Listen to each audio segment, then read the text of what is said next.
frappe russe a fait 8 morts et des dizaines de blessés dans le centre de Donetsk.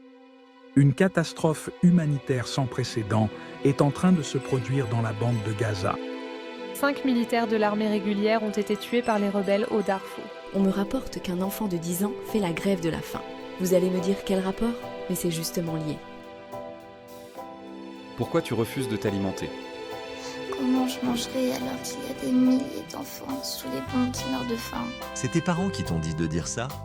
J'ai vu les images sur internet et on en parle à l'école. Je vous avoue que son état est critique. C'était Michel Merlin en direct de l'hôpital de la Timone à Marseille pour TF1. Nous avons un autre cas en Italie. Et on me dit qu'un enfant est décédé en Russie suite à une grève de la faim.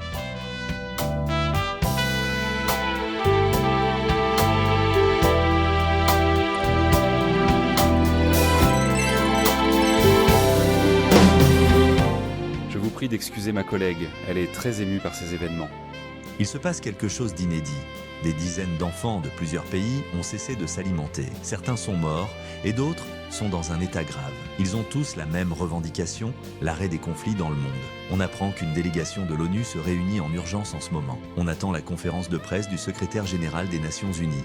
Après concertation des membres, suite à cette recrudescence sans précédent d'enfants un peu partout dans le monde, dont certains ont payé de leur vie pour mettre un terme aux conflits actuels, tous les pays concernés ont décidé de cesser les combats.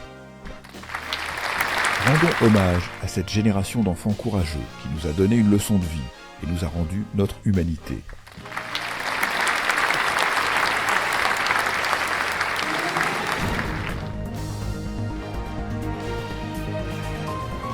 Plusieurs drones et roquettes ont été tirés par le Hezbollah sur le nord d'Israël. Qui aurait le pouvoir d'arrêter ça?